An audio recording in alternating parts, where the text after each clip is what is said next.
नमन करती हूँ सावित्रीबाई फुल्ले जी की। वीरांगना सावित्रीबाई फुल्ले जी 3 जनवरी 2026 मैं देशवासी के तहे दिल से नमस्ते करती हूँ। और वीरांगना सावित्रीबाई फुल्ले जी के मैं सत सत नमन करती हूँ। जो आज हम बेटियां बोल रही हूँ, बेटियां रेल चला रही है, बेटियां जहाज उड़ा रही है, बेटियां देश चला रही हैं, बेटियां पता नहीं चांद पर जा रही है, तो ये उस वीरांगना के वजह से, उस वीरांगना के संघर्ष, जो 17 साल के उम्र में खुद टीचर बनी और टीचर बन के जो बेटियां के पढ़ने के अधिकार नहीं थी ना, अधिकार हमारे देश में अधिकार नहीं थे। महिलाएं के पढ़ाई के लिए बेटी जब स्कूल में जाती थी तो उनके ऊपर ईंट भट्ठा फेंकते थे, लेकिन वीरांगना सावित्रीबाई फुल्ले जी ने इतना संघर्ष करके हमारे बेटियां के अधिकार दिवाए। सत नमन करती हूँ।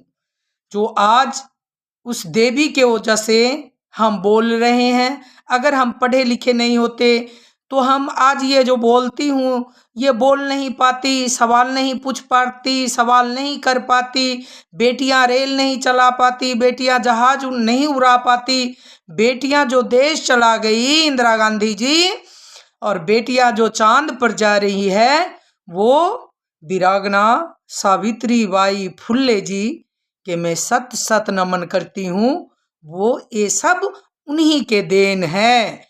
नहीं तो बेटियां तो जगह जगह जो अनपढ़ है वो लूट रही है, बेटियां लूटी जा रही है समाज में, बेटियां के उनके अधिकार नहीं दिए जाते। जो अनपढ़ है उनके नहीं तो संविधान के पता है, नहीं कानून के पता है, नहीं अपना अधिकार के पता है, वो लूटती हैं। और हमारे समाज में बैठे कुछ भेड़ियां वो उनके लूटते हैं, शोषण करते हैं। लेकिन जो पढ़ लिए वो सारी दुनिया के हस्ती के काबू नहीं आती, वो लड़ सकती हैं, मिट सकती हैं, अपना अधिकार ले सकती हैं और ले रही है। वो सब कुछ हमारे सावित्रीबाई फुल्ले जी वीरांगना के देन है, जो हम अपना अधिकार लेते हैं। हमारे क्या अधिकार हैं, हम हमारे सामने वाला किस नज़रिया से देखते हैं, सामने वाली औरतें और जेंट्स किस नज़रिया से हमें देख रहे हैं, हमारे कौन कैसे सवाल पूछते हैं और हम किस तरह के उनके जवाब दें, वो हमें अधिकार के पता है। वो पढ़ाई के बिना हम कुछ भी नहीं होते। जो अनपढ़ है वो आज भी लूट रही है, शोषण हो रही है।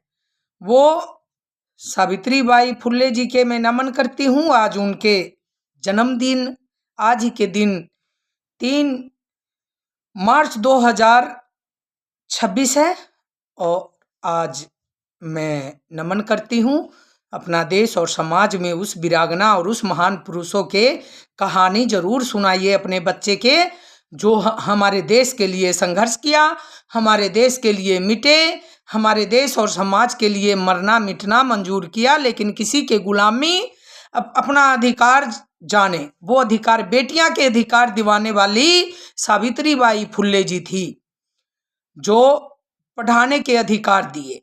17 साल के उम्र में वो खुद टीचर बनी, महिलाओं के सम्मान के लिए और बेटियां के अधिकार दिवाई, पढ़ाए। नहीं तो हमारे समाज में कोई नहीं पढ़ाते थे भी नहीं और पढ़ने देते भी नहीं थे। अगर कोई बेटी स्कूल में जाती थी तो उनके ऊपर समाज ने भट्ठा ईंट फेंकते थे, लेकिन इन्होंने अधिकार दिवाया। सावित्रीबाई फुल्ले जी पढ़ने के अधिकार, बेटियां के पढ़ने के अधिकार दिवाए, तो सारे चीज के अधिकार, बेटियां जो चांद पर जा रही है, रेल जहाज देश चला रही है, वो सब कुछ उन्हीं के देन है।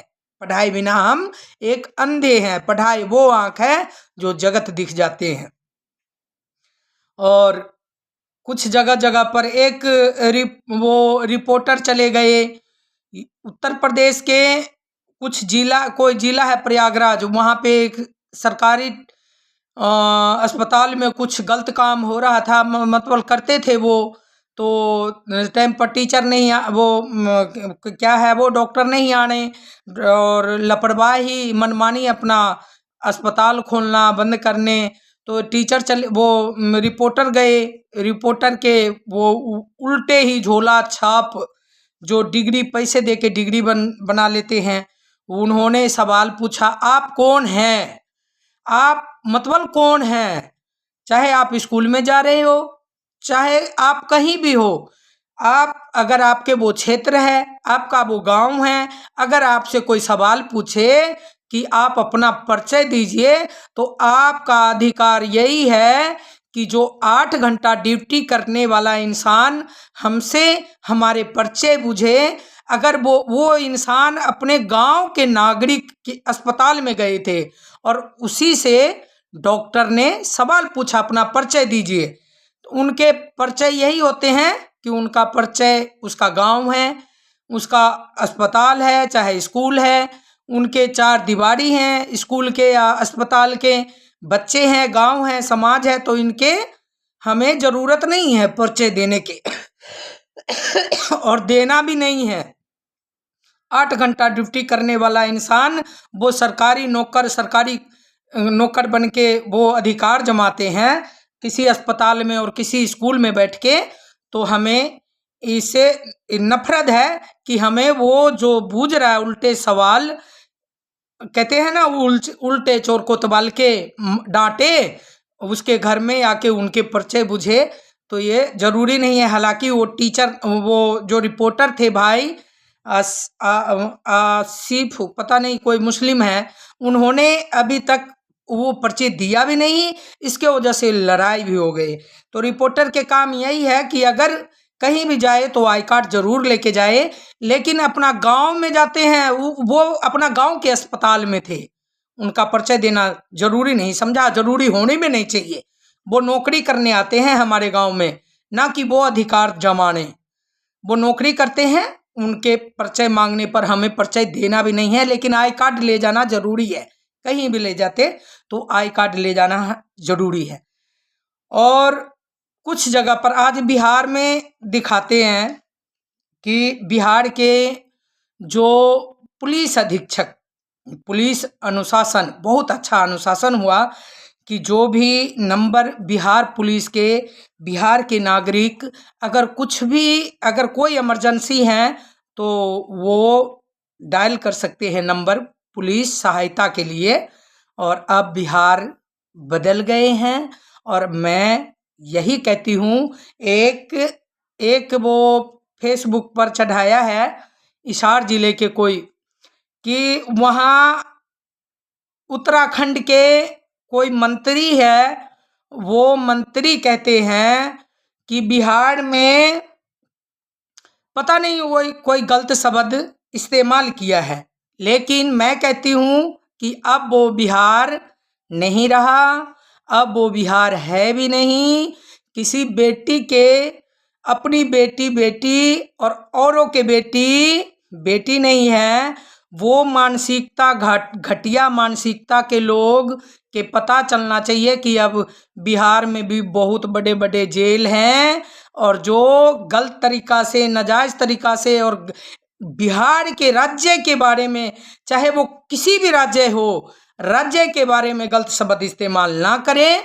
अगर इस्तेमाल, वो दूर मजदूर, किसान मजदूर के मजदूरी देखे हैं, बिहार से अलग राज्य में आके वो मजदूर इंसान मजदूरी करने आते हैं, उसी के देख के बिहार के गलत शब्द ना इस्तेमाल करें। अगर बिहार के समझना है तो वो बिहार में जाके असल बिहारी से मिले। जब अपने औकात के पता चल जाते हैं कि बिहार क्या है, और बिहार के इतिहास पढ़ ले। बिहार के जब तक इतिहास नहीं पढ़ोगे, और बिहार के अनेक राज्य के लोग, अनेक राज्य में जो आते हैं बिहार के मजदूर, उसके देख के बिहार के औकात मत दिखाइए। मैं मत समझिए कि बिहार क्या है। बिहार के समझने के लिए बिहार में जाना होगा, और बिहार के ये मजदूरों के ऊपर धूस दिखाने वाला इंसान राज्यवाद के किसी तरीका के शब्द इस्तेमाल नहीं करेंगे, चाहे वो किसी भी राज्य हो, चाहे राजस्थान, हरियाणा, दिल्ली, पंजाब, उत्तराखंड, नेपाल, कहीं भी हो। नेपाल दूसरा देश है। तो गलत इस्तेमाल करने वाले सोच समझ के गलत इस्तेमाल करे बातें, और गौरवशाली इतिहास है वो इतिहास पढ़े। एक बार 2022 में मैं चली गई थी नेपाल। नेपाल में उत्तर प्रदेश के रास्ते से गई थी, जो गोरखपुर के रास्ते से नेपाल में प्रवेश करते हैं। और ऐसे बिहार के भी, नेपाल और बिहार के बॉर्डर लगते हैं, तो हम अपना राज्य से जाते बिहार से ना, तो बिहार के रास्ते से हम नेपाल में जा सकते थे। मैं वहाँ देखी कि अपना देश, अपना गांव के मिट्टी क्या होते हैं, अपने मिट्टी, अपना समाज क्या होते हैं, और अपना देश के मिट्टी क्या होते हैं। एक बार अपना गांव से, अपना राज्य से, अपना देश से बाहर जाते हैं ना, वो कायर इंसान अपने मतबल के लिए उनके कोई एहसान नहीं, कोई एहसास नहीं होते। जैसे कि लाल किला पर 26 जनवरी 15 अगस्त में सभी जाते हैं, तो मैं कई महिलाएं से, कई पुरुष से मैं सवाल करी कि आपको यहाँ आने के बाद क्या महसूस होते हैं। वो कहते हैं हमें तो कुछ नहीं महसूस होते, हम तो केवल मेला देखने आ जाते हैं बस। तो सभी के नहीं पता, सभी इंदिरा गांधी नहीं बनी, सभी बेटियां पूनम देवी नहीं बनी, सभी बेटियां झांसी की रानी नहीं बन सकती, सभी बेटियां इंदिरा गांधी क्रांतिकारी बेटा बेटी सभी नहीं होते। जिनके खून मिट्टी से लगाव होते हैं ना, अपना गांव समाज अपना देश के मिट्टी से, वो ही कुछ कर भी सकते हैं। तो किसी राज्य के बारे में कोई गलत शब्द ना इस्तेमाल करे। जैसे ही मैं प्रवेश करी थी नेपाल में, तो मैं नहीं धरती रहा, नहीं आसमान हमारे, नहीं धरती रहे, न हवा, न पानी, न भाषा, न बोली, कुछ भी नहीं थे।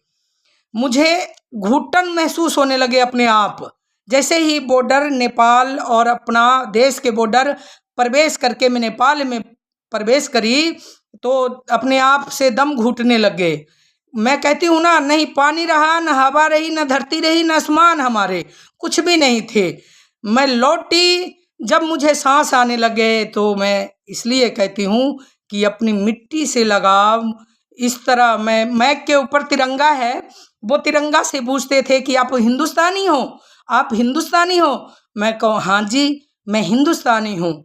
तो बाप दादा से पहचाने जाते हैं, जैसे पुरखों से पहचाने जाते हैं, दादा परदादा से पहचाने जाते हैं, अपने गांव में हम पहचाने जाते हैं ना, उसी तरह हमारे तिरंगा से पहचाने जाते हैं कि हम हिंदुस्तानी हैं या कौन देश से हैं।